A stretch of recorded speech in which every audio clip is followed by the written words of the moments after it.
content of this channel is for mature audiences. Parental discretion is advised.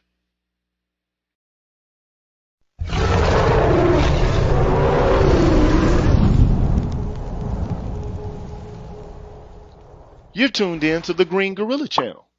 Please make sure to like the video, subscribe to the channel, and hit the bell notification button. And please, feel free to share the video. Thank you.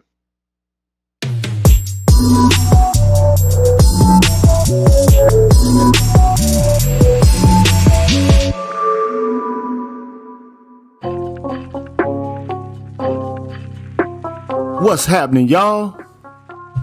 What's good, y'all? Happy Father's Day, man. I'm GG, man. You're tuned in to the Green Gorilla channel. It's the place where black men can express themselves freely, straight up with no chasers, man. What's cracking with y'all, man? I see y'all out there, man. Not a lot of people out here, but those who are here, man, I see you, man. Lee Rittenauer, I see you. Adam Williams, I see you. Heru Aten Patah, I see you. Papa Naya Shelley, I see you. And, man, look, let me just say this, man. Shout out to all the fathers out there, man. We, often don't get any honor, any appreciation, any acknowledgement. But if nobody else acknowledges you today and you're a father, man, I acknowledge you, man. Happy Father's Day. You deserve a round of applause today, man. If nobody else does, I'm going to give you a round of applause.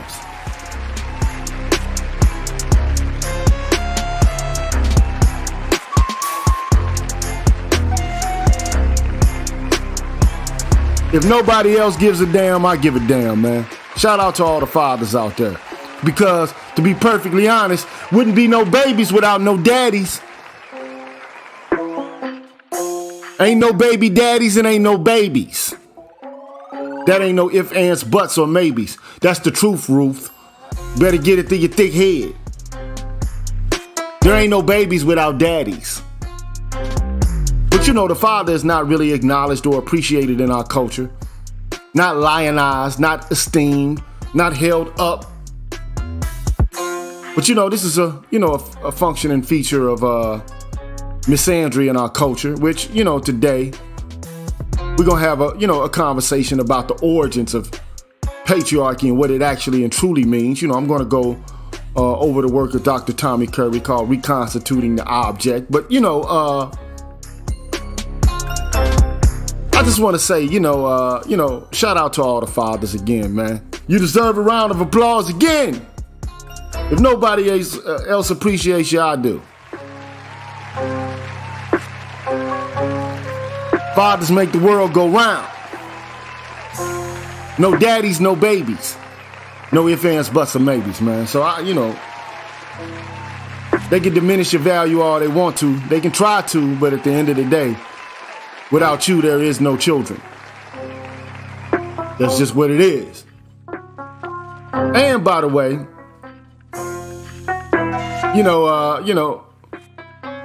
as far as I'm concerned, man, if you want to smash the patriarchy, to me it means what you're saying is, man, fuck daddy, man. I don't like daddy. Daddy can kiss my ass. Up yours, daddy. You can kiss my ass, daddy. If that's how you feel, man, go ahead and kick rocks, man. I'll holler at you, bro. But anyway, man, make sure, man, that if you're watching the video, man, to like the video, man. If you ain't subscribed to the channel, subscribe to it. And if you subscribe, man, hit the bell notification so you can stay abreast of everything that's going on here on the Green Gorilla channel, man. Make sure you do that, man. And, I want to shout out to all members of the Green Gorilla channel. Let me get that out the way, man. Shout out to Rick Ross, Sandra Dream 955, Timothy Blewett, The Final Watcher, Brotherly Love 215, Charles Gilmore III, Diego Harry, Patricia Colley, 7Q Pitt, Kwaku Asasi, and Super Tech. Shout out to y'all, man. Appreciate your help and your support. Liz Terrell, Rogish the Billmonger, Michael Ross, Gregory Oliver, Darkside Misanthrope, Greg, Rais Muajid, Antonio Ferrier, Barry Little, Alan Wiley, Mr. Valentino, Jason Hales, Black Men Being Brutally Honest, 77 Base X, Craig, Omni Americana, Karen 87, and Deshaun Nolly. Shout out to y'all, man. Shout out to Brian Peaks, Nelso, Apex Prowler, Kareen Henry, Doc LaRock, Julius Ferguson, B. Hillfire, Jay Charles, Mark Holt, Lee Ways, and Jeffrey Speed.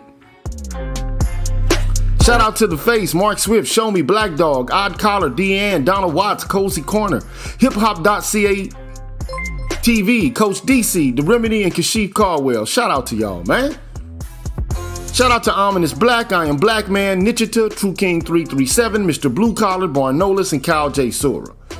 Shout out to I'm Just Jules, Ab Media 83, Brian McMurray, TD Hip Hop Media, Drew Main, and Artisan MC. Shout out to y'all, man. Shout out to Mr. Heat, Afro Analyst, Isa Abdul Zahir, Sir Anthony, MLR, Charles Rogers, Universal 178, and Black's Word 404. Shout out to y'all, man. Shout out to Rashid Barnes, Aaron Smith, DH, C-Truth the Revelator, and Gold Professor. Shout out to y'all, man. Shout out to Author Unknown, Dr. Tiasan Johnson, Kalanja Kala, Ricky Dawson, Cedric Bowman, and Truth 7360. Shout out to BK Born Shaheed, James Washington, Hostile Adept, WPR1, BGS Ibmore, Marvin Battle Jr., and my brother in heaven, Forrest Windu. Shout out to y'all, man.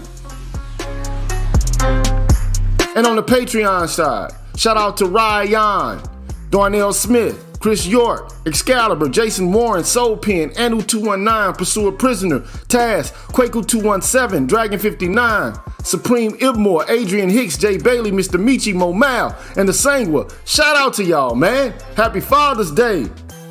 Y'all deserve a round of applause, man.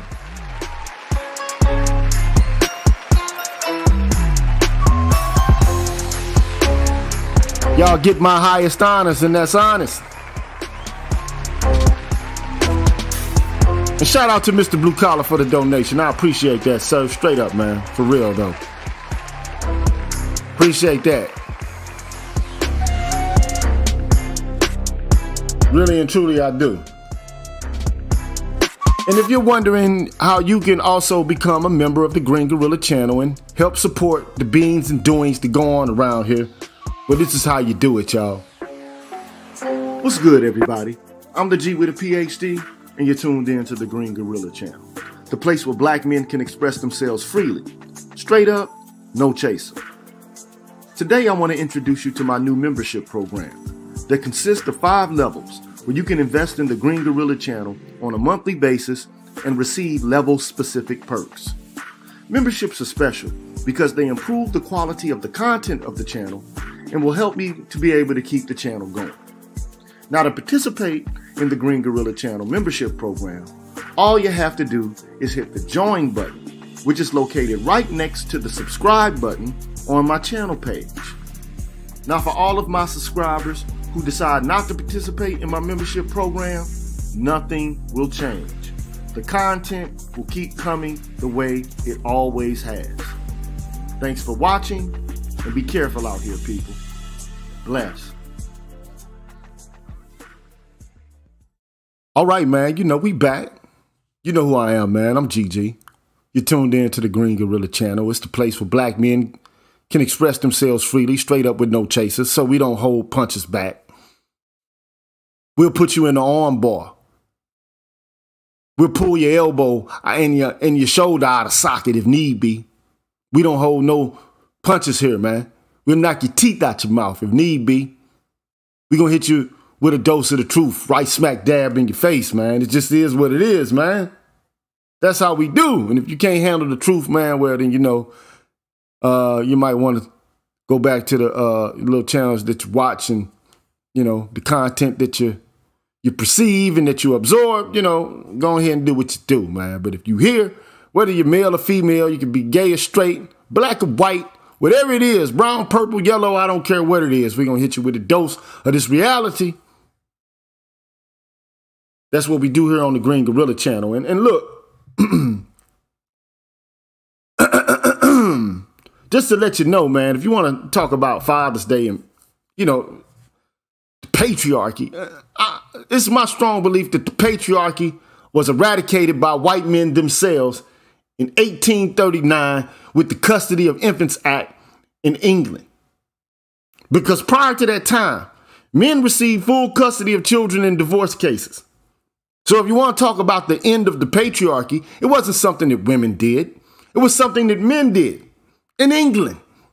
And of course, the United States follows the common law tradition, and so they just basically borrowed concepts, ideologies, and practices from England and applied them to the American court system. Just is what it is.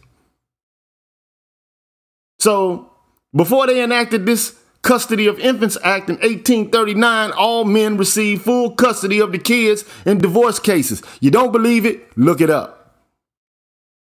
That's the facts, Jack. That's the truth, Ruth.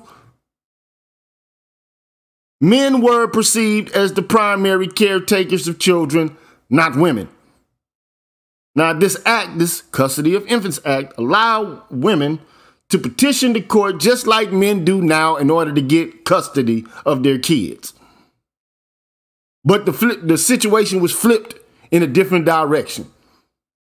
If you want to talk about the beginning of the end of the patriarchy, white men did it. Just keeping it 100, right? And in 1873, Parliament in England extended the age of the Custody of Infants Act, which was the age of 7 years old. They extended it to the age of 16, and they called it the tender years doctrine. And basically, they presumed that in a child's early years, they're best cared for by their mother. Now, this was during, a unique period in England.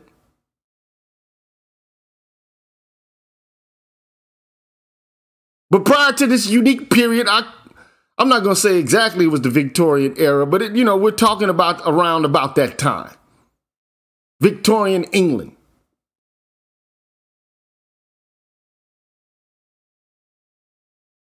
That's where the patriarchy basically becomes eradicated. But we already know this never applied. First of all, patriarchy with black men in the United States, we never enjoyed it. If there was anything to ever have been enjoyed by it. Period. This is the truth now. Black men were never honored as fathers on plantations. We were never the center of families on plantations.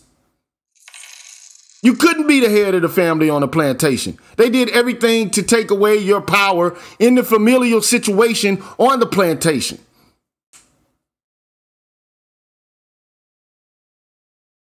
And this practice is still performed, upheld, and continued within the context of black culture to this day. Now, we can talk about the remnants of it.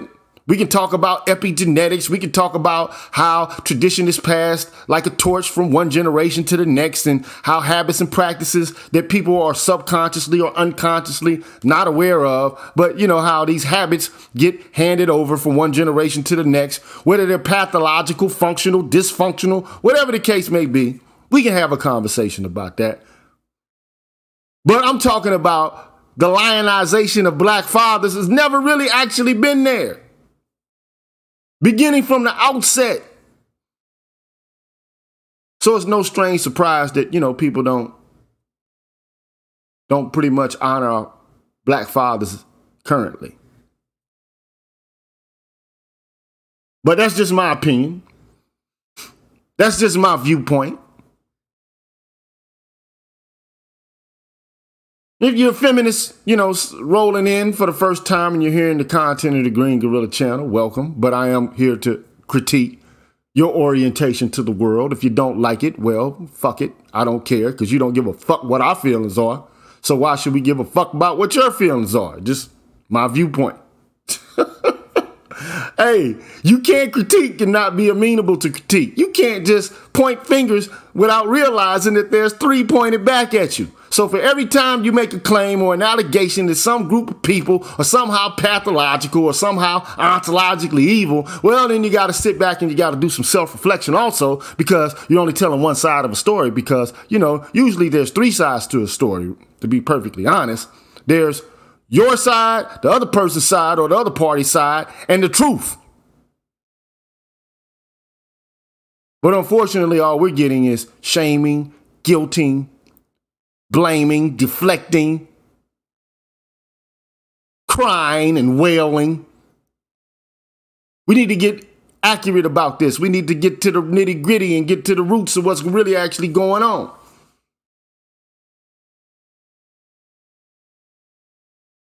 With this patriarchy thing.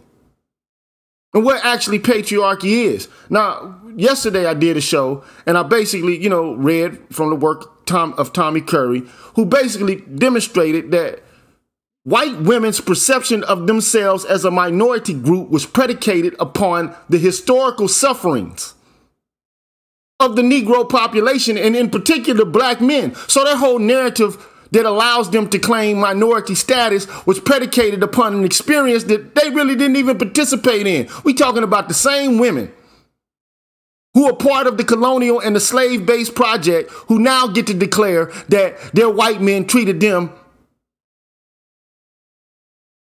as worse as black slaves were treated.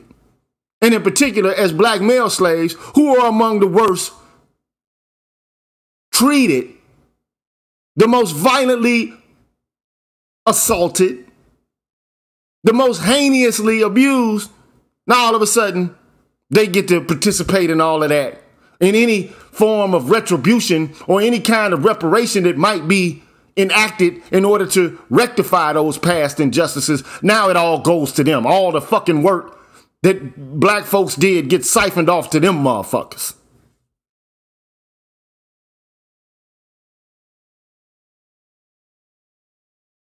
Now, I'm not here to, you know, this ain't no, again, I told you, I'm not here to, you know, be nice and talk nice and act nice and all that, man. No, we gonna keep it funky today.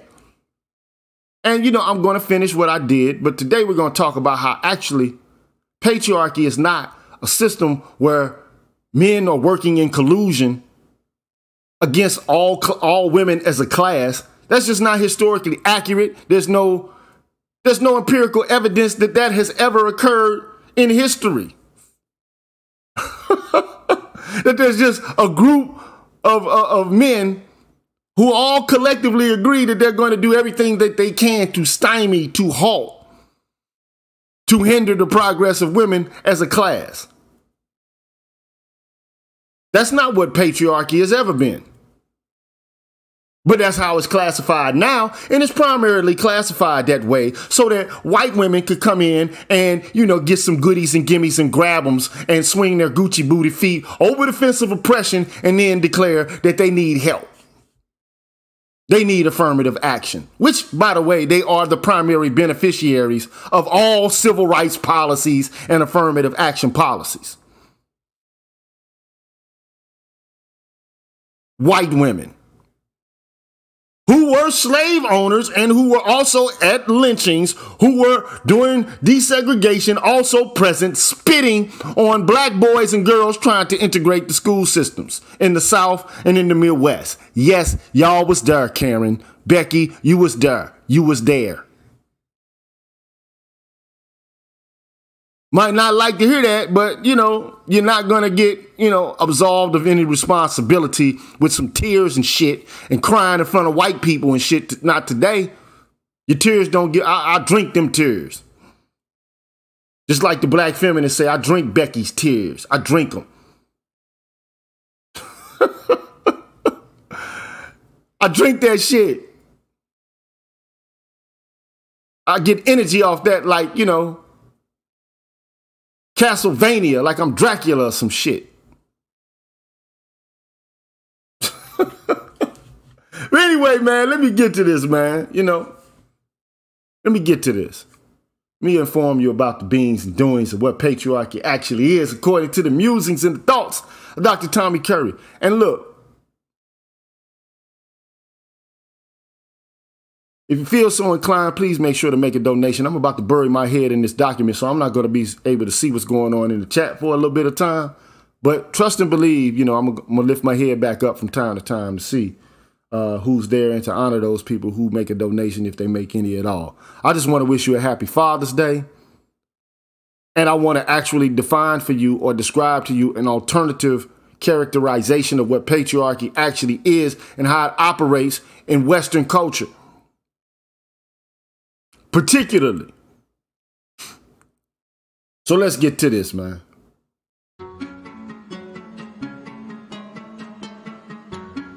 Let's get to this, man.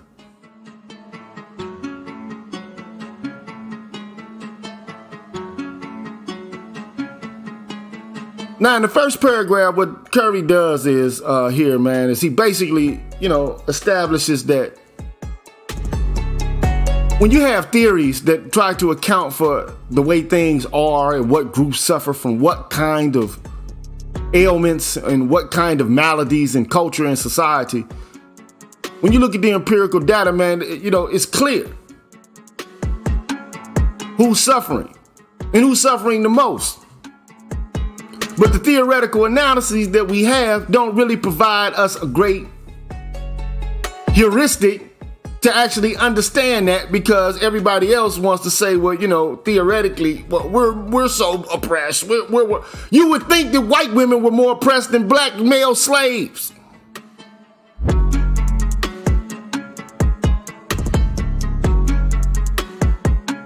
You would think.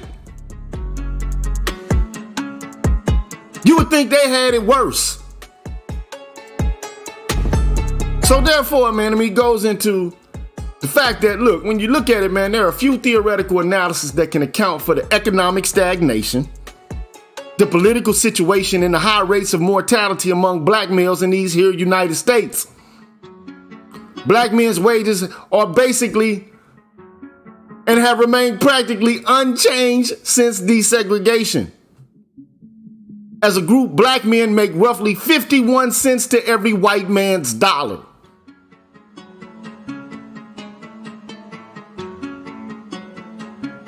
Black men roughly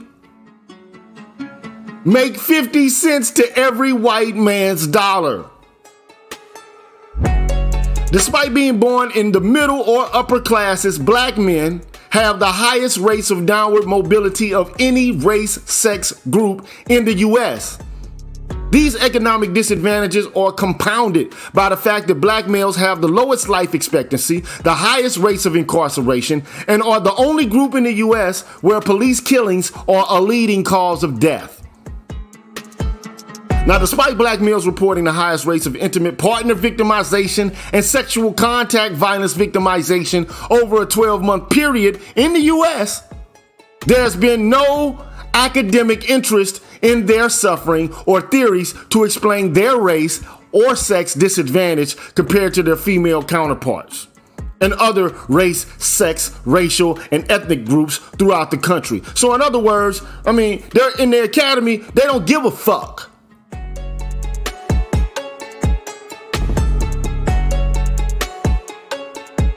The combination of unemployment, incarceration, and police violence has been described as institution decimation, or a process aiming to not only lethally exterminate black men, but make them non-viable entities within the American geopolitical order. So it's not just to kill you, but it's to make you a non-viable entity, to relegate you to social death is what that is. If you ain't dead, you may as well be dead. You're a black zombie. You have no rights that these people are bound to respect. In many regards, black males are economically subjugated in ways comparable to, if not worse, than many female groups in the U.S. All black males, regardless of individual identity, seem to be subjected to these violent processes of death and dying. Black Male Studies analyzes these effects as the consequences of being part of an outgroup male population.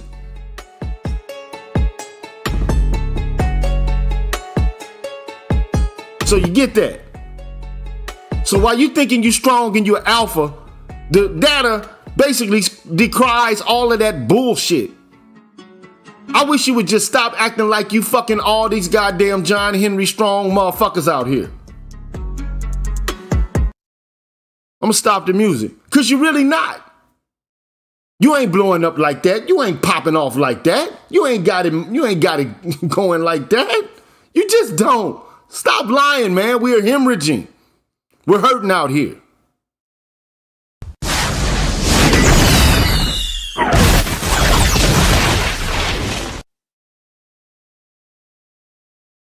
Just cut the bullshit, man. Cut the malarkey, man. You ain't blowing up like that, bro. Just stop it. So anyway, man, and I'm going on with Curry here, almost 2 decades ago, Adam Jones, who's a person that does work in genocide studies, okay? So Adam Jones argued that sex-specific killings of racialized men are a purposeful and long-standing trait of imperial patriarchal regimes. Now, this to me is it should be like common wisdom. This is what happens, man. So anyway, in Gendercide and Genocide, Adam Jones basically argues that conflicts in modern patriarchal societies have specifically targeted battle-aged men, civilians, who demonstrate no inclination for violence, but are treated as threats regardless. As Jones states, non-combatant men have been and continue to be the most frequent targets of mass killing and genocidal slaughter, as well as a host of lesser atrocities and abuses. The mass killing of males, particularly of battle-aged men, has its roots deep in the history of conflict between human communities. So what Alex Jones does is to suggest that the vulnerability of racialized men to gendercide is an ignored but frequent and often defining feature of human conflict and perhaps of human social organization, which extends back to antiquity.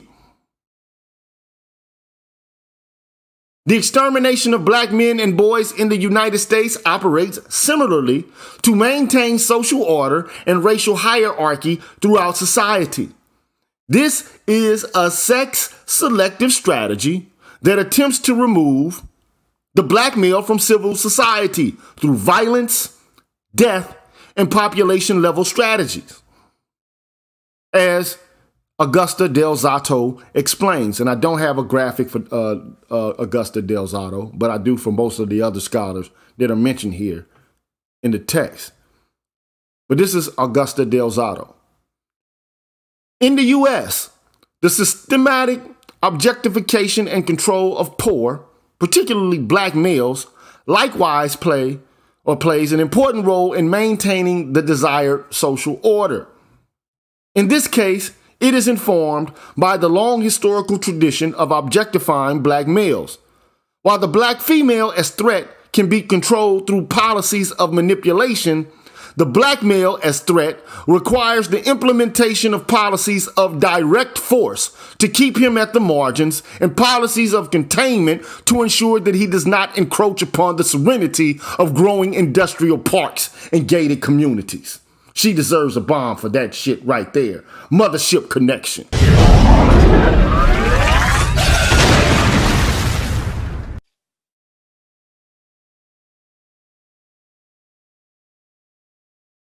Again, let me repeat this.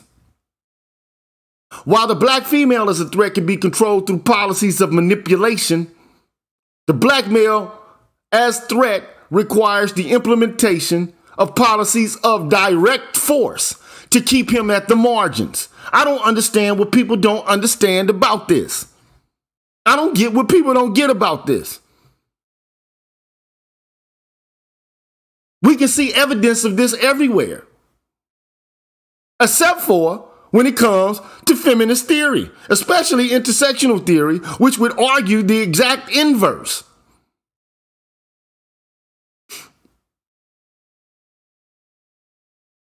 But I digress.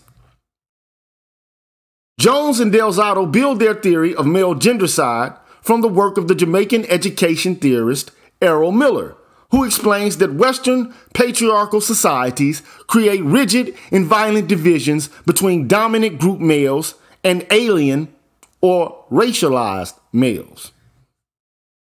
So Errol Miller's theory of male marginalization is laid out in a book called Men at Risk, and the second edition of Marginalization of the Black Male, which were written in the early 90s, where he argues that modern patriarchal societies target racialized male groups because they are threats to the kinship relations of the dominant racial or ethnic group.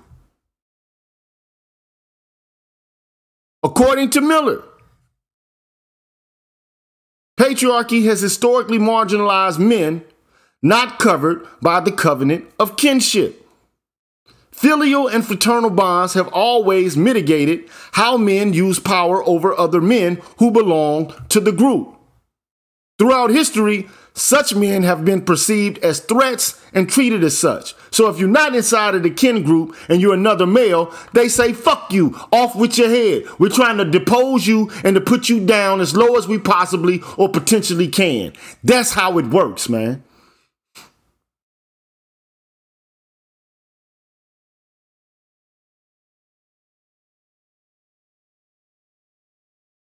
Patriarchy's treatment of such men has always been more brutal and harsh than its treatment of women. Let's get another bomb in this bitch. We got some fires being shot.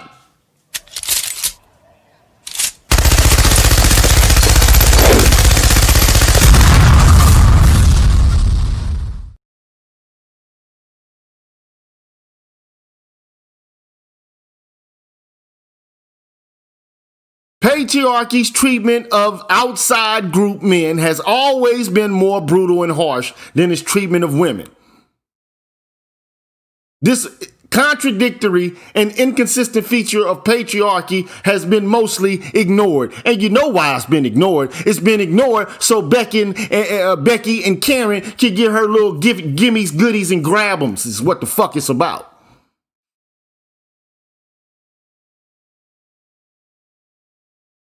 That's what this is about.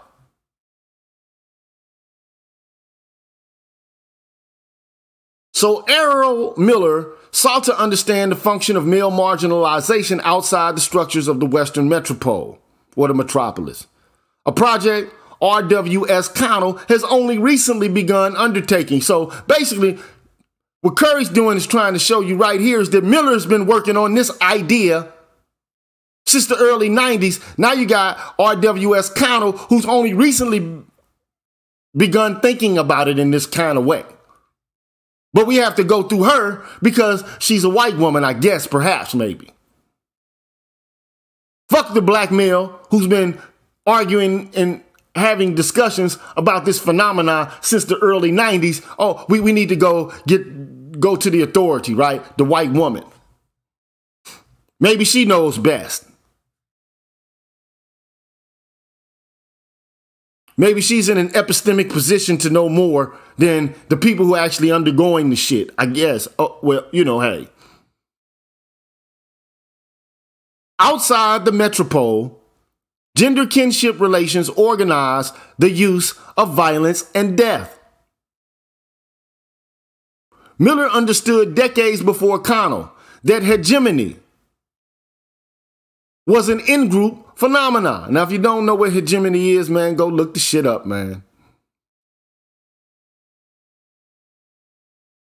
I'm just going to roughly say it's unjust power being exercised over another group of people, either softly or directly. Either through discourses or narratives, or either through, brute physical force. All right? So Miller understood decades before Connell that hegemony was an in-group phenomenon, while violence dictated the relation between the white kinship group and the racialized males. Only recently has Connell admitted that hegemonic masculinity does not account for sex gender configurations outside of the metropole. Once racism and the actual social position of racialized males are placed within the purview of patriarchy, Miller finds the assertion that patriarchy is the domination of all men over women vastly inaccurate. Because that's not what the patriarchy fucking is. But that's how they make it out to be. Oh, we got to stop all men from acting, throughout the patriarchy. We got to crush, kill, and destroy the patriarchy. Really?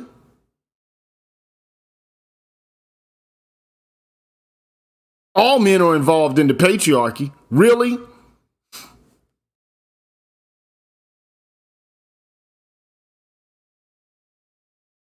But what Miller does is define patriarchy in a different kind of way. And what he says is that the system of reciprocal social obligations in which final authority rests with older men of the kinship collective who exercise that authority over their individual male and female members in the overall interest of the collective. Now that is Errol Miller's definition of what the patriarchy is, and I think it's more accurate and it gets more to the point to what it actually looks like than how these women today and women in gender studies talk about it as if it's some sort of sex-related project.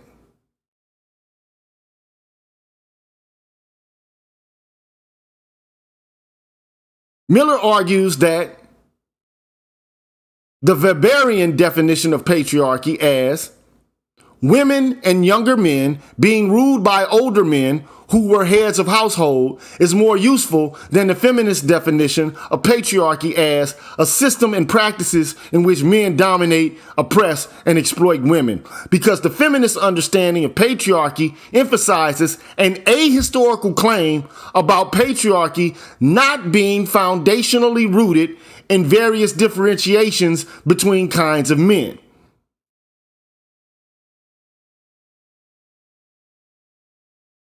So to break that down, man, look, patriarchy ultimately rests between differentiations between men, not between men and women.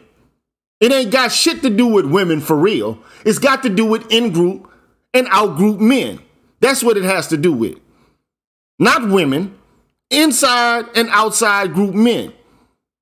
And even within the group, the older, more influential men have control over younger and less influential men.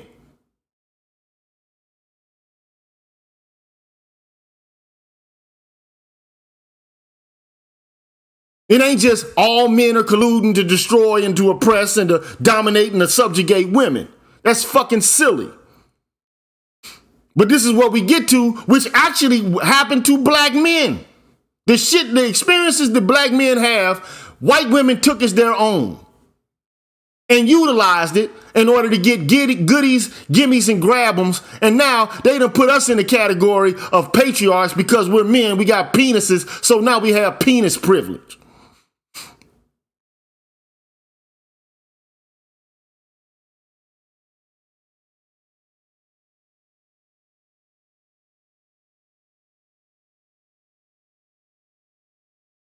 Anyway, man, I'm digressing.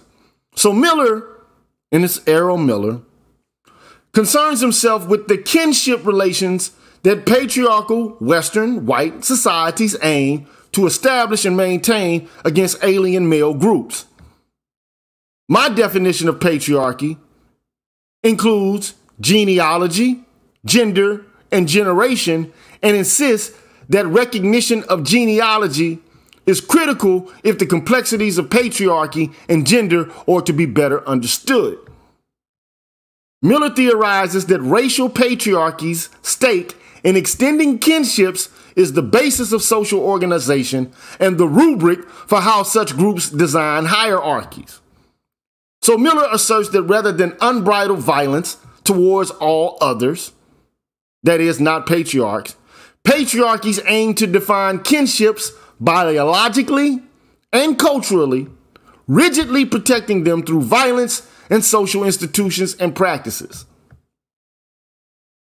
Violence and subordination are nuanced and specific in the work of Miller.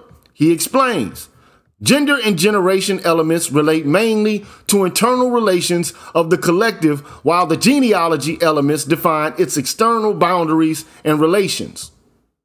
From one perspective, genealogy extends kinship to outside of the immediate circumstances of the household or family by establishing links with other collectivities through the notion of common ancestry. At the same time, by default, it defines collectivities that are not kin. This is a critical consideration both conceptually and empirically. Miller claims that the boundary of kinship was defined by the dominant race as the border of lethal violence and disposability. So ultimately, genealogy is a discussion about, or typically, like, without going into this definition of it, your genealogy is your historical roots. And the people you're most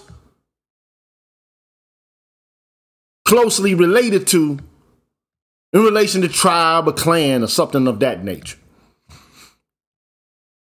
Okay? But here, it also is a function which is extended towards people who are not perceived as being members of your tribe or your clan or your kin, and who it is necessary to, or it is permissible to commit acts of violence against because they're not perceived as your tribe, your family, or your kin, or your clan.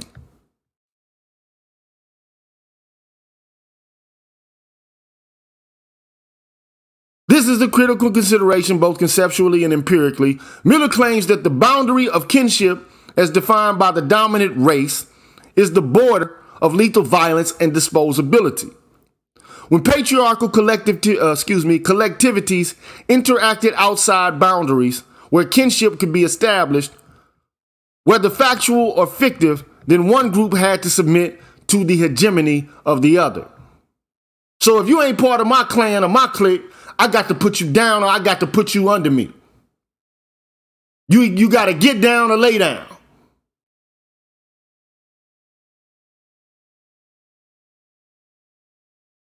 The violence that comes to define the boundaries of racial kinship aims to not only protect existing racial or ethnic lines of descent, but exterminate the threats such entities pose to future progeny. So it's not something that's just taking place in the present. This is something that is directed towards futurity.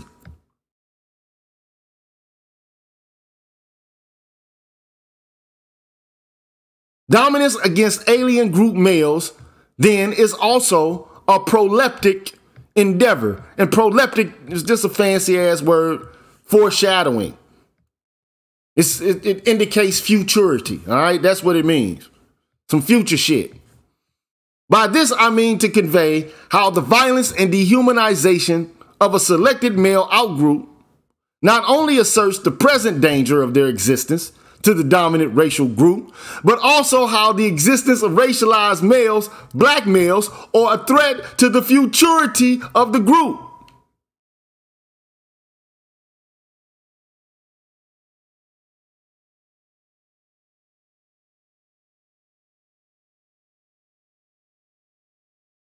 It's social dominance and demographic prosperity. So you get that. You are a threat right now and in the future to their integrity as a species or as a familia.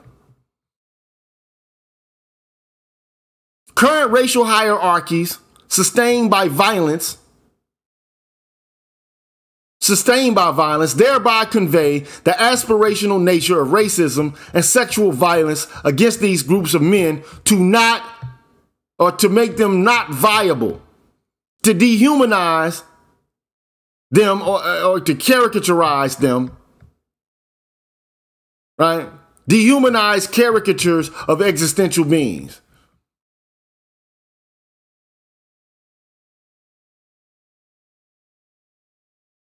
So the goal is to make you non-viable, sir.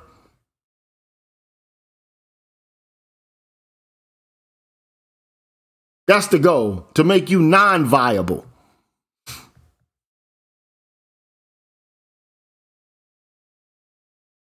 The prolepsis then, the futurity, the foreshadowing then, of racial hierarchies within a given society thereby define and determine the force of their proxemics, apartheid, segregation. This is why Miller comes to see practices of genocide where one collective sought the physical elimination of another, the killing of male captives, the castration of male captives, and the almost permanent enslavement of men as historical outcomes of conflicts between collectives which did not share the covenant of kinship. The range of violence that these groups of men suffer under and their disproportionate selection for this kind of violence suggests for Miller that these males are differentiated by kind, or what Curry has taken up more recently as genre. On this basis, Miller, and he's again talking about Errol Miller, concludes that patriarchal collectives found it easier to incorporate women of non-kin groups than the men of such groups. That deserves a motherfucking bomb.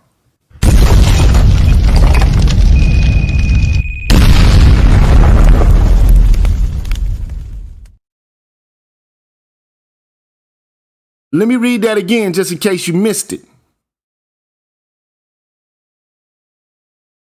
Patriarchal collectives found it easier to incorporate women of non-kin groups than the men of such groups. A bomb again.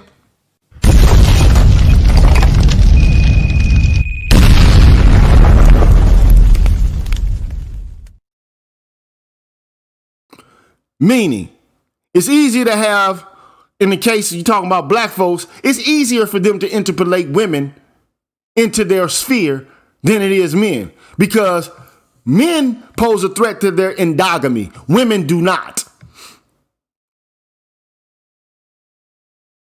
You get it? You understand that? Comprehend that. Men who are black pose a threat to white endogamy.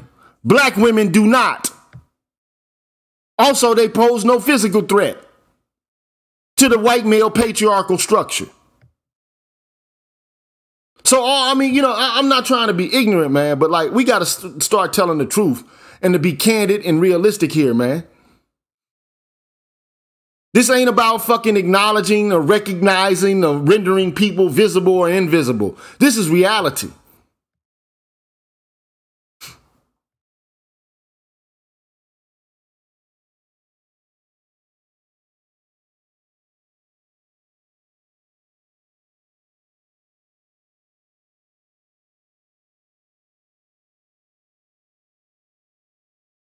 And this is the most important part. The external relationship of men of hostile collectives are as much an element of patriarchies as the internal relations with women of the kinship collective. So it ain't just what men are doing to women inside of the context of the kinship group, is also what men are doing to other men who exist outside of the context of the fucking kinship group, man. That's what it is, man.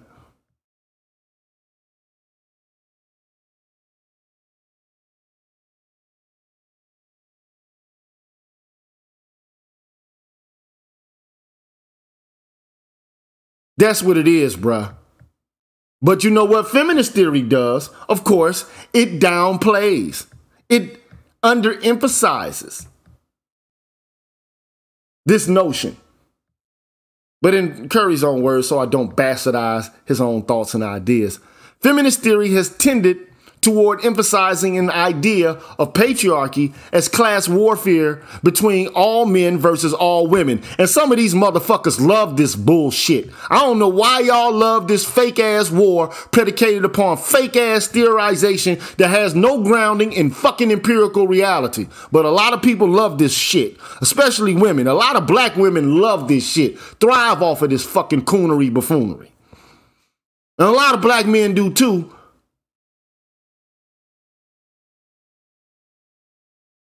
But this shit just has no basis in reality.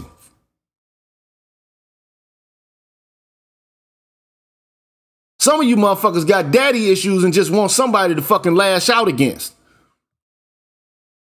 But you don't want to attack the root of the problem. You think by cutting off the branches of the tree and shit that you're doing some damage to the integrity of the tree itself. No, man.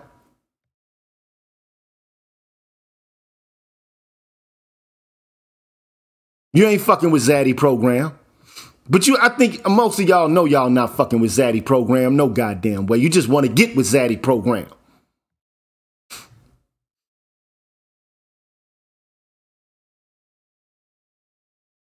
But that's fighting words right there, huh? I told you, man, it's straight up no chaser. I don't give a fuck what your feelings like. It's Father's Day, so I'm gonna talk some fatherly type shit. Just is what it is. You know why? It's Father's Day, baby. And guess what? On Father's Day. And I'm the daddy. I'm grown. I'm the daddy. I'm grown. I'm the daddy. I'm grown, motherfucker. Anyway, man. Let me go back to this document, man. Go back to the document.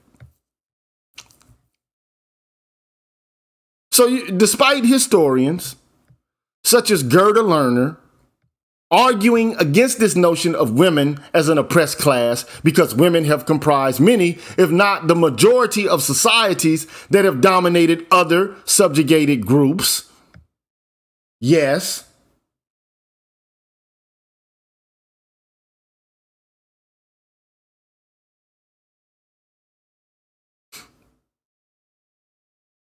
yes,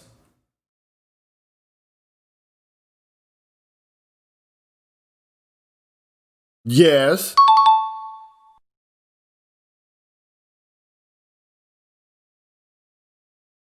there's a tendency to think of men, regardless of their relationship to subordination, as having some proximity to patriarchal power. This idea, however, is quite specific to later feminist theories. In 1947, Max Weber offered an analysis of patriarchy based on age and kinship relationships. Weber basically claimed that patriarchalism is the situation where, within a group or household, which is usually organized on both an economic and a kinship basis, a particular individual governs who is designated by a definite rule of inheritance. In theorizing patriarchy, Sylvia Walby suggested that Weber's definition was not the most useful to feminist analysis because, to quote Sylvia Walby, in this usage, the domination of younger men who were not household heads was as important, as if not more important, than the element of men's domination over women or women via the household. Because men are also, even younger men are dominated within the framework of patriarchy and probably had a larger obligation to abide by the rules and the dictates of the pater familia than a woman would. He probably had it even more profound and a deep obligation to be self-sacrificial and to work in behalf of sustaining the group. Even in the woman was.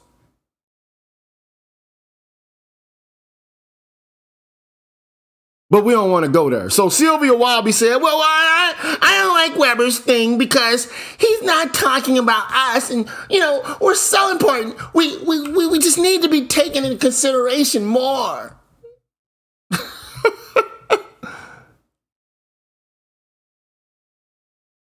And here's what she writes, Sylvia Walpe. I think that the incorporation of a generational element in the definition of patriarchy is a mistake.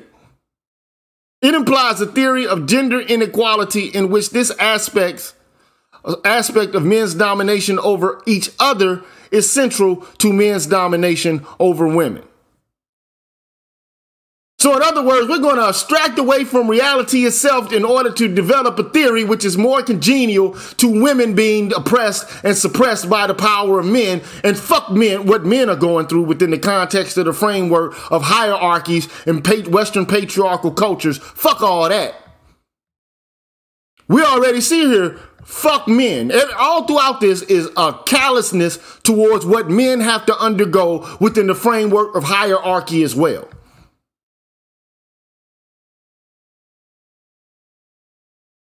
Because these people, I'm just going to be quite honest, man, a lot of them just, to me, they're just fucking narcissistic as hell. Self-absorbed, egoistic, egotistic, narcissistic motherfuckers. I'm just keeping it 100, bro.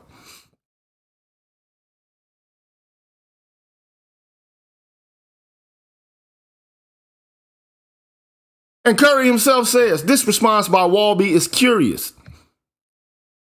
At the time in which she wrote Theorizing Patriarchy, she addresses the relationship that kinship has to patriarchy through the work of Heidi Hartman. However, the anthropologist Gail Rubin argued that the sex-gender system is a set of arrangements by which a society transforms biological sexuality into products of human activity, and in which these transformed sexual needs are satisfied.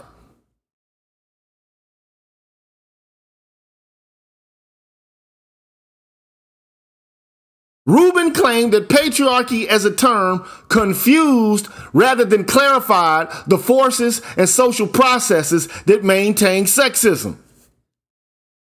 So this is Curry using another feminist philosopher in order to basically critique and criticize Walpe.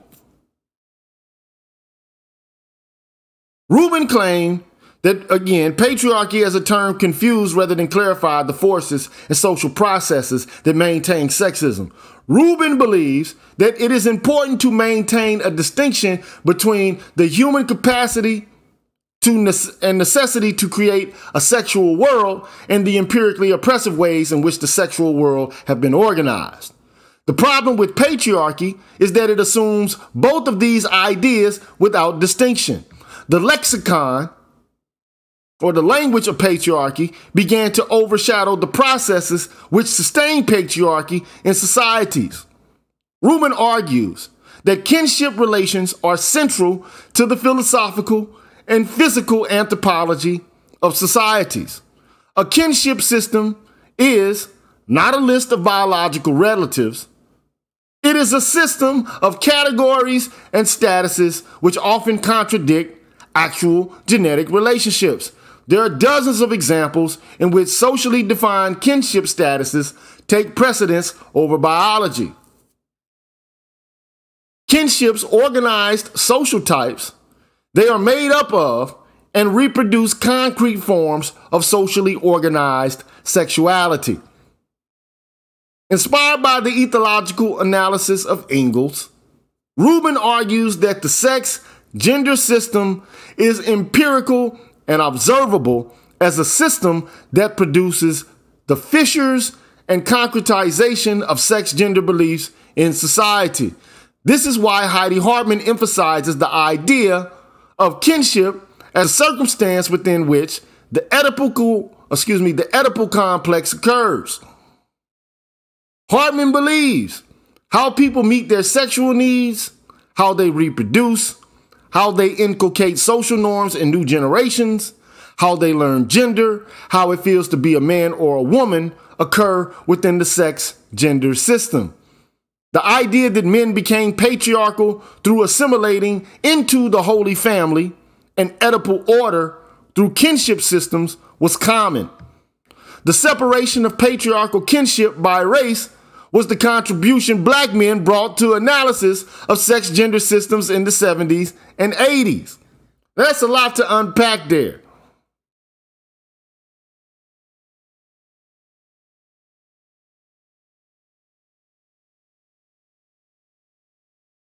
You might want to have to go back and look that over and over and over and over and over it again to kind of get what Curry is getting at here.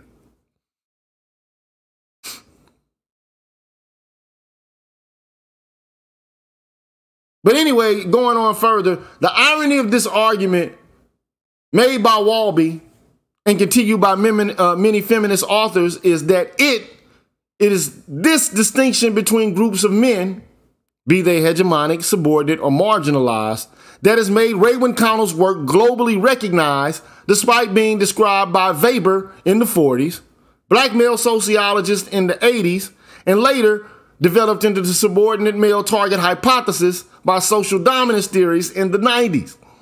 This is to say that there is overwhelming empirical evidence showing that patriarchy is both paternalistic towards women and lethally and sexually violent towards out-group men.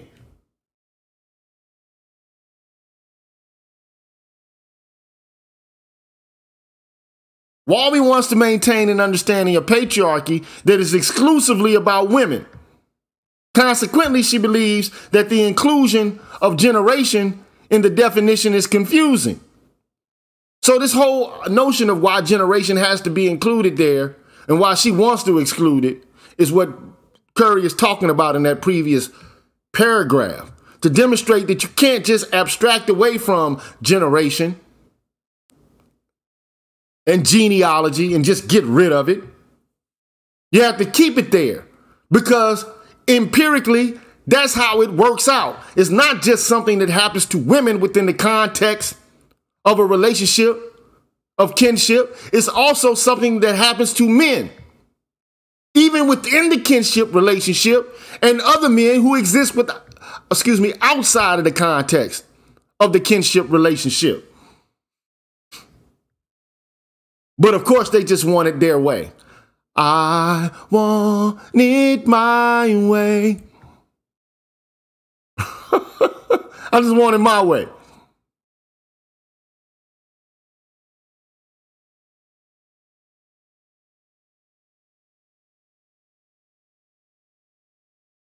Walby wants to maintain an understanding of patriarchy that is exclusively about women. Consequently, she believes that the inclusion of generation in the definition is confusing. It is a contingent element and is best omitted. Say it differently. The 20th century idea of gender and patriarchy was not the product of a systematic analysis of patriarchal societies, or even an account of patriarchy or an account of how patriarchy operated in Western societies. Rather, the definition of patriarchy that emerged from these debates were driven by the need of white feminists, or by the need white feminists had in constructing themselves as a class external to and victimized by white patriarchy.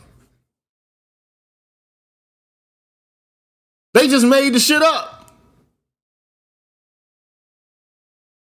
The feminist definition of patriarchy was constructed to protect feminist ideology, not to explain the oppression of various groups throughout history. White feminists understood that kinship relations excluded black men from the male classes that were described as the architects and beneficiaries of patriarchal power. Because of kinship, black men were not permitted to join the ranks of man. The patriarchal system needed to protect white women from black men and organize society so that he had the greatest distance from the dominant group. Consequently, the black male becomes linked to patriarchy, not by his male birthright as male or man, but through the violence feminists claim was linked to his savagery. And that is the end of that.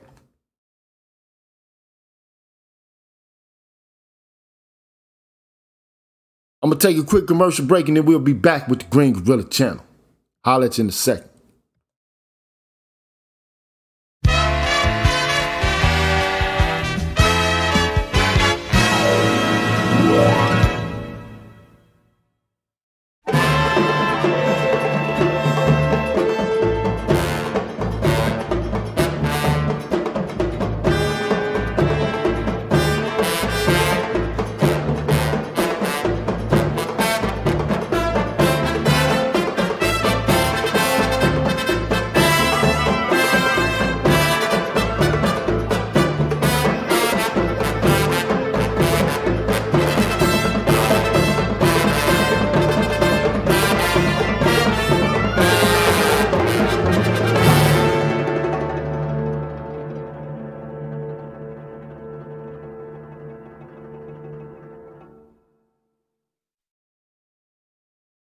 All right, y'all, we back.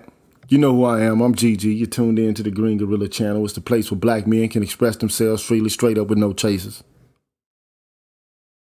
I mean, ultimately what we did was we had a conversation, man, about Dr. Tommy Curry's work called Reconstituting the Object. What I did was read from a selection or a section of that paper in which he discusses how patriarchy is really carried out as a kinship system in which not only are women so-called oppressed, suppressed, subjected to hegemony, but it's also a system in which men within the group are also subjected to hegemony, as well as men who are outside of the kinship or clan relationship are subjected to extreme forms of violence, even sexual violence, because as Curry would say, the prolepsis or the proleptic element of it is to be able to prevent black men from reproducing and to enable them to continue to reproduce their own kind of kinship relationships. That's what this is about. But maybe I'm fucked up about it, man. Maybe I got something wrong about it, you know?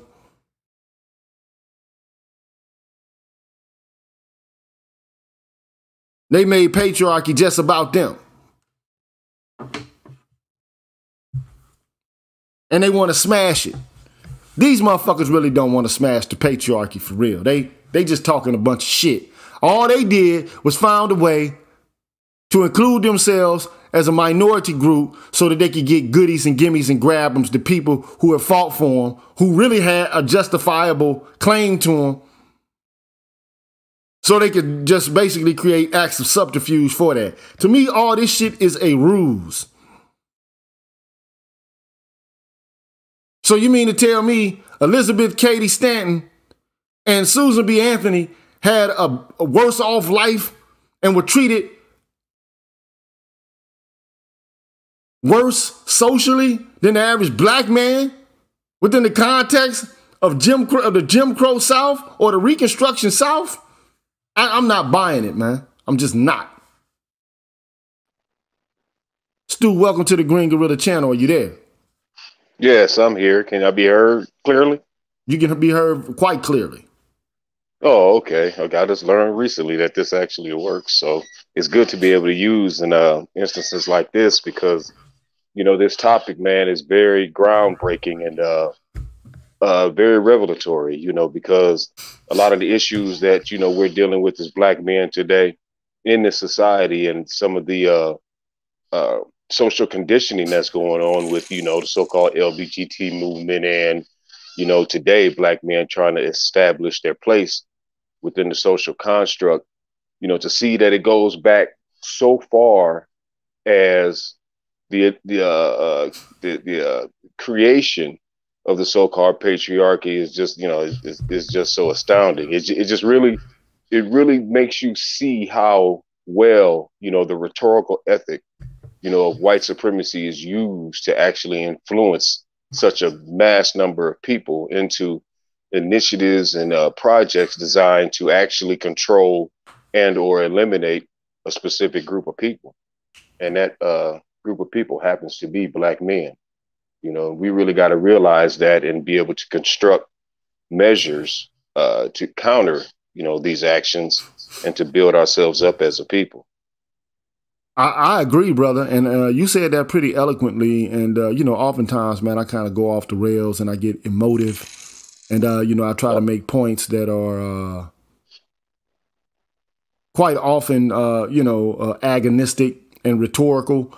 But I think you're right about this. I think that, you know, black folks have been conditioned through feminism to misdiagnose or mischaracterize how racial aggression actually plays out. Mm. And, you know, this doesn't work to our benefit in the long run. I mean, in the same way it wouldn't work in the long run for you to go to a dentist and to have your teeth misdiagnosed, or the condition in which your oral health is to be misdiagnosed, and then you don't have any, you know, plan of treatment to actually or effectively tackle those issues because you don't have the right diagnosis to begin with, right? So yeah. Now it works though if your only goal at the end of the day is to find a means by which to siphon off as much as you possibly can what's best for yourself in the short term. Now if that's what you're working towards, making sure that you got a bag for yourself, and you're playing interest group politics, which is the kind of politics which understands that there's a scarcity of resources, so you do what you have to do. I mean, you'll lie, cheat, steal, beg, borrow, whatever you got to do to get yours. Now, if that's the situation that we find ourselves in, then that's what we're in now. Now, if that's the game that's being played, well, we may as well just admit that that's the game that's being played. But you're not going to tell me that as a critical thinker that I have to accept the idea that, you know, women have been subjected to all of these horrors when actually they've been involved, especially white women, they've been involved in the carrying out of the horror. Yeah, and that's, you know, what you're, you know, the pieces that you just broke down, you know, is shedding light on how, you know, the feminist movement, being that the white woman's movement, is doing nothing but trying to equalize the power dynamic between white people, between white men and white women. You know, they want to be able to actualize in a very visual sense the equality, you know, that they want to have in oppressing, you know, the darker races of people, or black people specifically. And if they're willing to, and in fact, that they're going to utilize, you know, many black women in order to displace and delineate, in a sense, black men in order to maintain that power dynamic. So, you know, for many of us to sit there and say that, you know, we are the most wanted race of men in this society, or, you know, for black women to say, you know, we got black girl magic, is just simply foolish. It really is. You know, I think you hit the nail on the head with that, to be quite honest. You know, look, the reality is there are some white people who might fetishize off black penis, okay, or whatever the case may be, whether it's big or small, whatever the case may be, because you know what the stereotype is, okay? Yeah. So they might get off on the Ishmael complex or whatever the case may be. Who knows, okay? But the vast majority of white folks and the way that they practice sex and the way that they practice the geography of their own living spaces, right? We're not there, bro. I'm just being honest. Like, I mean, all you got to do is, I mean, dude, the United States is a segregated country, man. It doesn't take a genius to figure out, man, that, okay, there's a black part of town and there's a white part of town. In any city you go to, even in small townships, bro, there's a black part of town in that township, man. Even in heartland America, bro. Definitely. Wherever you go, man, they know to keep black men away from their women, because their women is how they reproduce their own kinship, or whether it's kinship or not, because that's why it's important in their paper. Like, I didn't really get into it, but like your kin, your genetics might not necessarily have anything to do with how you organize kinship ideologically. Like, for example, I think. Let me just explain to you what I mean by this, and I'm gonna let you finish. Go ahead. Right? Yeah. Like Barack Obama, man. Barack Obama's mother has more in common with him, right? And she a white woman, right? She's more closely connected to him than she is with other white folks, right? Okay. On a genetic level. Okay? Now, as it pertains to a cultural level, that can change. Or a kinship level, ideologically, like if you see it, and this happened all throughout slavery. You had white men siring children through concubines, and sometimes they were treated better than other slaves, or whatever the case may be. Sometimes they were given preferential treatment, but never as much preferential treatment as that of a white person, the average white person that they considered to be their actual part of their clan or their kin. Right. Right. So here you can have a situation where your biological heir means less to you than whiteness. Do you Yeah, get that's what I'm common. saying? Yeah. This is where truth becomes stranger than fiction, bruh. Where your actual genetic template is tarnished because it doesn't come in the form of whiteness, which you identify as your actual kinship construction. Oh, I see what you're saying. Because simply because you had birthed a child outside of the, I'm gonna say, racialized clanic group, then actually in actuality you've been kicked away from that group. You've been kicked out of that group simply by doing that.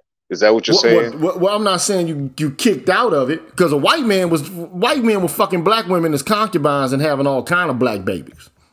Right. I mean, as far as white women, no. All white How women you? don't. White women are not allowed to fuck black men. No. Yeah. No, Historically, no, that no, definitely. no, no, no. You Yeah. can't do that. As No. the air quotes patriarchy would say, yeah, that's definitely something that was not that was frowned upon, for lack of a better words. Yeah, I see what you're saying, but it's and that's very intriguing, because a lot of us don't understand that, you know uh, uh, uh, the white men want to control the entire spectrum of uh, social interactions, within this so-called patriarchal society that you're speaking of. So, if you are a black man who is actually, catering to the interests of a white woman in some way, shape, or form, you're still, going to be dominated by that cultural construct. And many of us in our, heed to want to be accepted within this society don't really understand that, to its fullest extent. That, the idea is to eliminate you as an entirety of a people. It's not to absorb you in and let you be your own, still let you remain your own cultural group, and that's something that needs to be really looked at. And the most odd thing about it all to me is this, right? And it's odd as hell. If what Adam Jones says, if what Tommy Curry says is right about patriarchy, if what everyone in this paper, Errol Miller, if it is the case that Augusta Del Zotto is accurate, right? If it is correct what R.W.S. Connell has to say about patriarchy, then the feminists who claim that they're trying to crush the patriarchy aren't doing anything like it at all. Mm-mm. They're doing nothing to disrupt patriarchy at all. In fact, they're firmly entrenching it. They are actually collectively working, especially to the extent to which they try to classify black men as part of the patriarchy problem.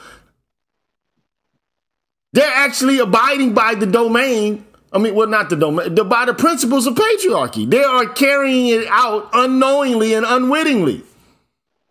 Well, maybe They're they do know maintaining it. and firmly entrenching the patriarchy. That's what they're doing. They're reinforcing the patriarchy.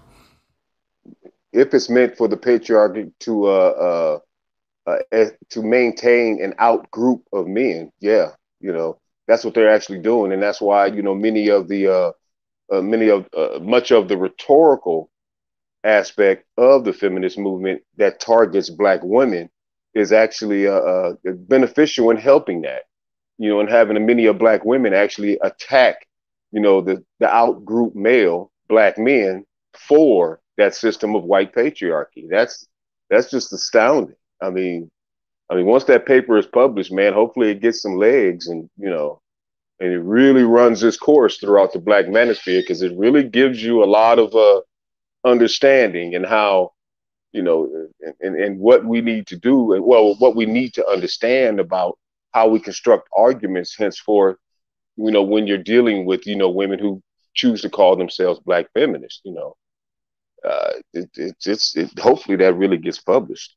I mean, hopefully it is going to get published, but hopefully it catches legs amongst many of black men and be able to be conveyed properly, like you do Well, with well, I mean, GG. well, here's the deal, though. I mean, so it's clear. Like, here's the deal. R.W. Connell or Raywin Connell's work has already been published. Her work is out there. Okay. Right. Errol Miller's work is already out there. Okay. Max Weber, one of the founders of modern sociology, his work is there. Okay.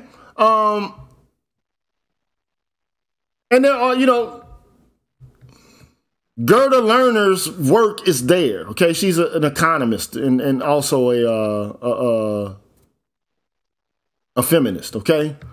And this is why it's important to understand that not all feminists are of the same kind. I mean, some of them have different ideas. Some of them are more acceptable to me than others. Okay. So when you start talking about feminism, it all depends on what level you're talking or discussing it. It's the difference between being in chemistry 101 or you're like in a graduate seminar related to feminism, where the chemists are actually arguing with one another about the nature of the discipline itself, okay? Mm-hmm. Versus, you being an initiate to it and you're just regurgitating the main tenets or the principles of it, right? Without being really actually reflective about how they came to pass or came to be what they are. But I mean, so feminism is not a univocal ideology, okay? But I mean, this paper's already, it's published. It's already been accepted. Okay. So, but the question is, how many people will read it? I know brothers, man, already have a problem reading anyway. So that's why I read a lot of this stuff to y'all. And not to say that, I think y'all are ignorant. That's not the case. Some of y'all don't even have time to read this shit. And then just because you can read doesn't mean that you can actually cipher through this information and comprehend it in the way that you would be able to comprehend it if I weren't there to, kind of like help guide you through it and to walk you through it. Because some of it it's graduated terminology and you wouldn't understand what the words mean. You don't understand the context of the arguments or none of that unless I flesh it out for you.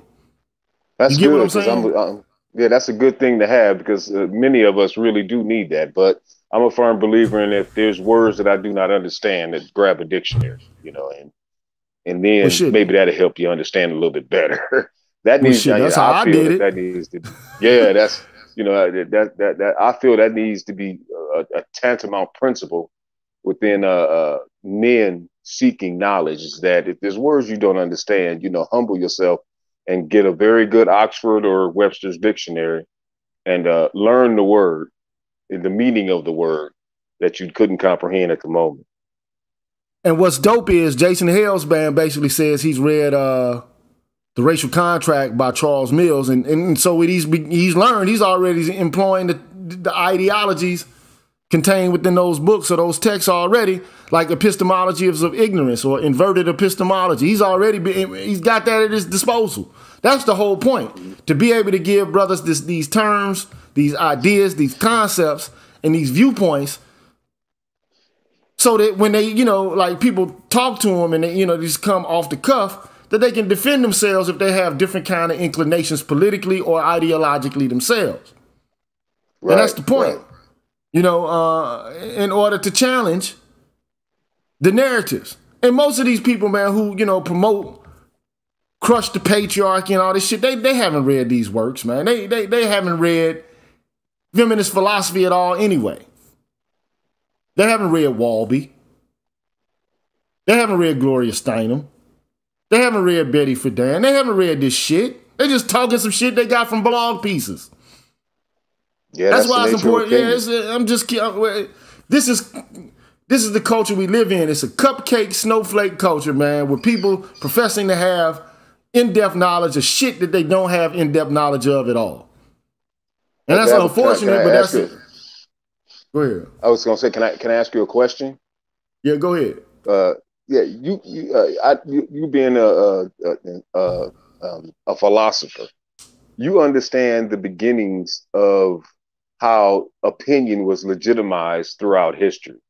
Maybe one day, I mean, I don't like putting workload on people, or but maybe as an idea, maybe one day, I know you're capable of really, putting it out there to the people and informing the people of how opinion, which is used so much today by so many people, actually historically became legitimized, contrary to knowledge first.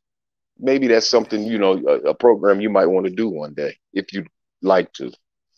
Oh yeah, I've kind of covered this subject to some degree before, but like, not in order to do that, I'd have to facilitate a conversation about Greek philosophy, and Yeah. Plato and Socrates. They had an aversion for, meaning that they had a strong dislike for opinion. To them, Right. opinion was the worst thing in the world. Like opinions, or like they're like viruses in culture. Okay, because opinions, everybody's got them, but they're not all. They don't all correspond to the truth. Okay, and if you're appealing to people's emotions, and if everybody says, "Well, I'm entitled to my opinion," well, you're entitled to it. It doesn't mean you're entitled to be right because you have it. You're not entitled to be right because you have an opinion. Okay, but all of that comes from the modern era. It's a difference between the ancients and the moderns as it pertains to opinion. Because when you start to get to what, the modern era, you start to get to ego cogito sum, I think, or ergo cogito sum. I think, therefore I am.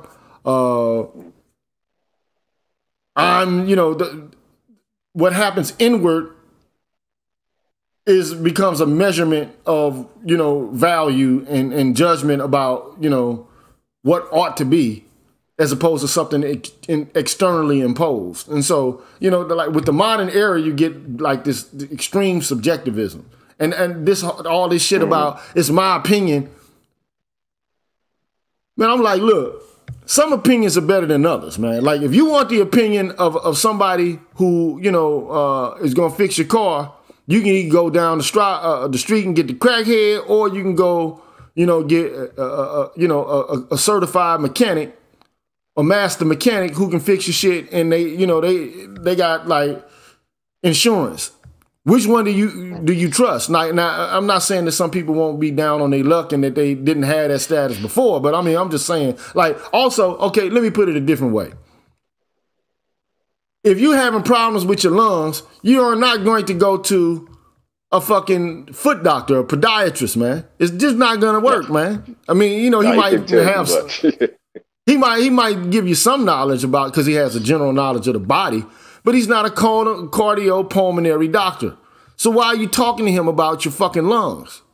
Some people's opinions are better than others, right?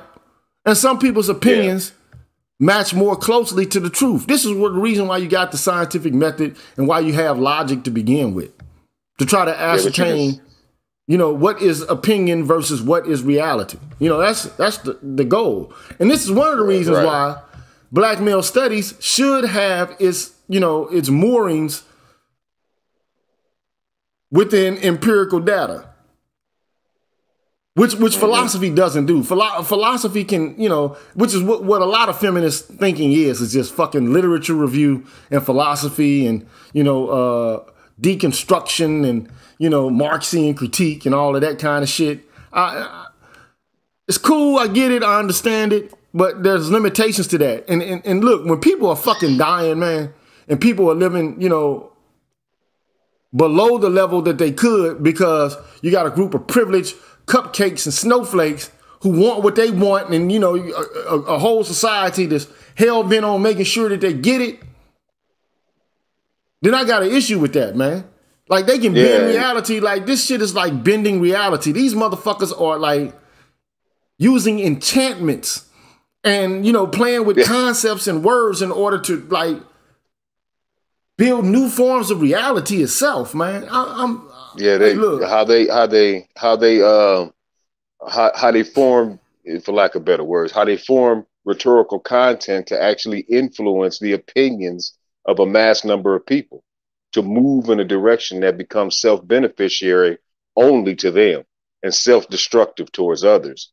That's why I was saying about the nature of opinion and how, most of the I don't know which branch of feminism it would be that's prevalent out here that's attacking specifically black men and designed to attack black men to keep them as an outgroup, but how that rhetoric from that certain group is influencing such a large mass number of people, men and women, to actually engage in self-destruction. That's something that really needs to be highlighted. Really needs to be highlighted, because many of us can't really dissect the plan that's right before us. And, you know, brothers like yourself definitely can. You know, Right. when So you, yeah, go ahead. you know, in philosophy, in my opinion, you know, it's good. Philosophy does what it's supposed to do. It doesn't really prove the problem, but it might show you the problem. You know, and unfortunately, up under white supremacy, a lot of the times, by the time the data comes out to prove what's going on, the policies of white supremacy has already, you know, affected a mass number of people. That's why sometimes maybe it's good for the philosophy of understanding white supremacy to be heeded, so that those who can get the numbers and prove it much faster. That's, you know, that's just my way of thinking about it. But Well, you know, I think, you know, philosophy is a tool. It could be a good tool. It could be a bad tool. But, you know, yeah, I just think that, you know, personally, I'm not inclined to let white women off the hook. I know the fucking history of treachery that they've been able to enact on black male life and black female life. And why these black women want to all of a sudden co-align their interests with all women now, like it's an all women thing. And, you know, come on, man. right, Like, right. Well, I we're the mean, only ones. but that's We're the ones that we are the ones, the demographic who stands to lose the most as it pertains to that kind of haranguing. Bottom line, right, if that's the sort of shit y'all want to be on, we have to be on some black men first shit. We have to be like, right. okay, Well, fuck your feelings, fuck your thinking, fuck your philosophical orientations, fuck your ideology, fuck your papers, fuck your TV shows, fuck your you know, your movies, your books, whatever your plays. We have to understand, okay, look, what you're arguing for is a system that truncates our power, when we already know that, like, these white folks, man, already have been like browbeating us for centuries. So now you want to compound the problem and make us to be the boogeymen that they say we are, when we already know that you don't bear the brunt of this kind of animus, man. You know you don't. We already know that women are not perceived as a threat within the context of kinship relationships, because you are nothing but more. You really ain't nothing more than free sex, baby. I'm keeping it 100. Like, you free sex, man. Concubine. You free sex, man. And I get to throw you away and dispose of you when I get ready. You a send off. You a bust down.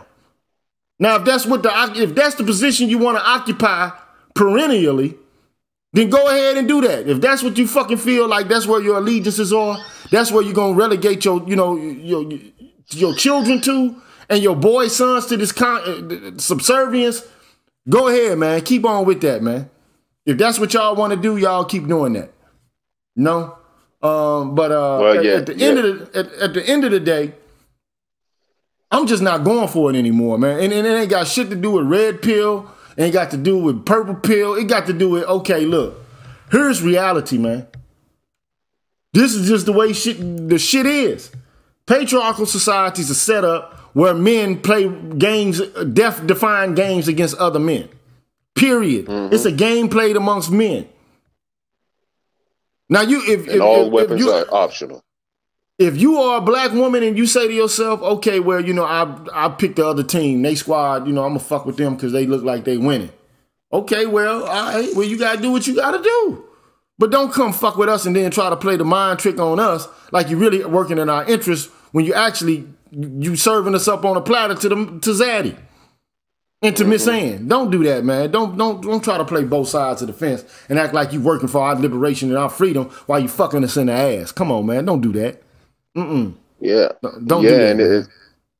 Don't do that, you know, and that, you know, that idea needs to be fostered by a majority of black men when they're arguing within these spaces, so as if, you know, these, you know, women choose to take that route, vocalize it, you know, out front. Don't try to hide behind, you know, the rhetoric and the language. You know, You know, black men don't sit there and keep arguing with them. You know, be able to put these points forth, you know, clearly and concisely that brothers like GG and Dr. T. Hassan are putting out there, put them forth clear and incisively so that, you know, all the dancing can stop. All the dancing can stop. And that way, maybe. Yeah, that's all I want to do. Yeah, that's all I want to do is just give you the information as much as I possibly can, provide as much of it as I can, and go over as much of it as I can so that you can have something in your toolkit, man, to come with, to understand where you fit into this discussion, because everybody is considered except for you. And the first thing they want you to do is to fall on the sword and talk about them. And they want to use shame and guilt and, you know, make you toady and obsequious and make you, you know, I mean, turn you into, I don't like the alpha beta language, really, but they want to turn you into a bitch man, a girly pusillanimous. Man. Pusillanimous. Yeah, they want you to be pusillanimous and cowering to them, man. They want you to bend the fucking knee because they say so. And then they want to use motherhood and womanhood as a means by which to do that shit. I'm like, look, I'll tell women and I'll tell them again and again and again. To me, whether or not you're a woman or a man is of no significance to me. Because I think you being either male or female is arbitrary from a moral point of view to me. You didn't choose to be male or female when you were born into this world. That's what happened by the luck of the draw. You didn't decide, okay, I'm going to make my chromosomes to be of a certain kind, so I'm going to be male or female, like you were in the primordial pre-birth sphere, and then you decided, okay, I'm going to be a boy, and here my parents are. Nobody was able to do that shit. Okay? Right. You were just born here, and you got to deal with the conditions. You got to deal with what you got. Now, some people want to defy nature and change it and switch it up and say that, you know, I don't like my, you know, my gonads and I don't feel like a boy or whatever. Okay, whatever. I don't, if that's what you on, if that's what you're on, that's on you, okay? But all I'm trying to say is, don't try to make me venerate you because you're a woman. And I'm not going to try to make you venerate me because I am a man, precisely because I am a man. But don't try to make me bend the knee and to treat you a specific kind of way with chivalry when you have no obligation to do anything other than to extract resources from me and to treat me like a fucking utility. Now, I will treat you with some, you know, decorum and some respectability if you extend some to me. But if you're not willing to extend it to me, I say, fuck it, man. Women have literally asked to not be placed on a pedestal. Mm-hmm. That's what feminism says. Look, just treat me like an equal. But when you do that, all of a sudden now you violated the rules or some shit. Like, which way do you want it? You can't have it both ways. You can't be a damsel and start crying and shit and acting like a fucking cupcake and then be a strong motherfucker in the same breath. It's either gonna be one way or the other. Like, we can't keep going back and forth with this. Yeah, but a lot of the men in the manosphere need to understand the nature of the woman is fleeting. And, you know, when you form your position as a man with integrity and you maintain it, regardless of what she's supposed to do, what she says or what she chooses to do. You know, you use your reason to set the standards and stand on that right. You ain't necessarily got to stand on her, but you stand on what's right as a man. Don't and look, vacillate. Women. And look, let me just say this, man. Men have emotions just like women do. But see, men can't use their emotions in order to get shit or to pull shit out of anybody. Now, if you're a boy, you can do that. You know, little boys can cry in front of their mothers or have a fucking temper tantrum and their mothers will yield to that shit, okay? And even boys can do this with their fathers as well.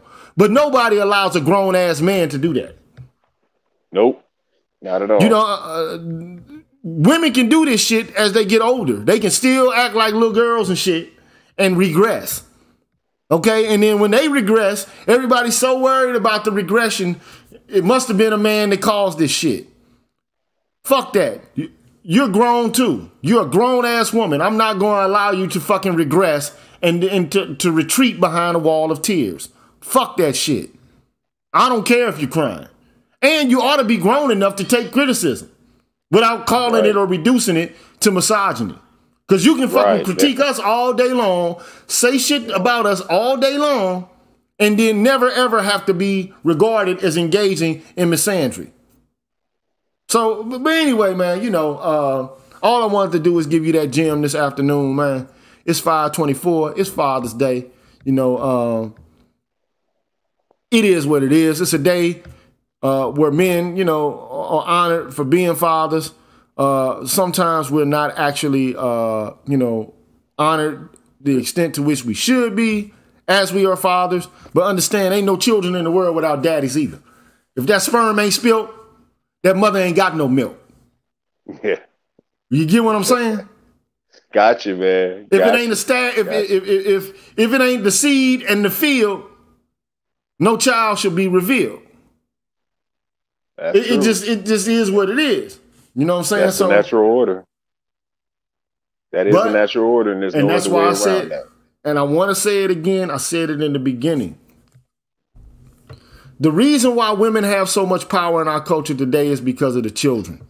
The patriarchy has already been smashed. White men smashed the patriarchy with the Care of Infants Act in 1839 and with the Tender Years Doctrine in 1873. They ended patriarchy right there, formally. Now we can talk about de facto forms of patriarchy, whatever the fucking case may be. But at the end of the day, they're the ones who ended patriarchy. They gave custody to the children. They gave custody over to the women. And they said that women were morally more virtuous than men. And the only reason they did that was to keep these motherfuckers locked up so they wouldn't be out here fucking like girls going wild. That's the only reason they did that, bruh. That's why they said that about women, bruh. Prior to that, they was treating women just like anybody else, man. And if they got out of line, they was putting them in the Iron Maiden, hanging them from nooses the whole nine, just like they was doing men in Western European culture, bro. Yep. Yeah, you know, that history. You know, the Spanish Inquisition and the Malleus Maleficarum, the witch's hammer. Shit, they'll throw one of them hog tie one of them motherfuckers and attach a stone to it and say, okay, well, if you escape, well, you know, you're in league with the devil. If you can't escape, well, you're dead, but we know you weren't part of the league with the devil. It's like, damn. It's like, I'm just saying, they know how to construct means of torture. That's for certain, to try to get public allegiance. But you know, I hear what you're saying, GG, and happy Father's Day to you, and enjoy your barbecue if you choose to have some, and everybody else in the chat who enjoyed this show. All the black men, happy Father's Day. Happy Father's Day, man. And Father's Day is for men. It ain't for women, man. It ain't for mothers, okay? Yeah, no doubt. It ain't for mothers, man. You ain't the mama and the daddy. You the mama if you're the mother. It's just what it is. If you ain't ain't no daddy just because the daddy ain't there. And half the time, the daddy ain't there because he can't deal with your ass because you're irascible, unreasonable, and unbendable. And the only reason you're that way, a lot of y'all, I ain't gonna say all of y'all, but a lot of y'all, the only reason y'all that way is because you got the power of the state to be that way. If the shoe was on the other foot, well, yeah. So let me leave it at that. You know what I'm saying? Well, thank you, brother, for coming by, man, and hollering at me for a quick minute, man. Appreciate that, bro. Thank you for the opportunity. Come back again, man. I'll try. Enjoy your day. You too. So anyway, man, there we have it, bro. We're out of here. I'm the G with a PhD. You tuned in to the Green Gorilla channel. Happy Father's Day, man. Holler at you next time. Peace.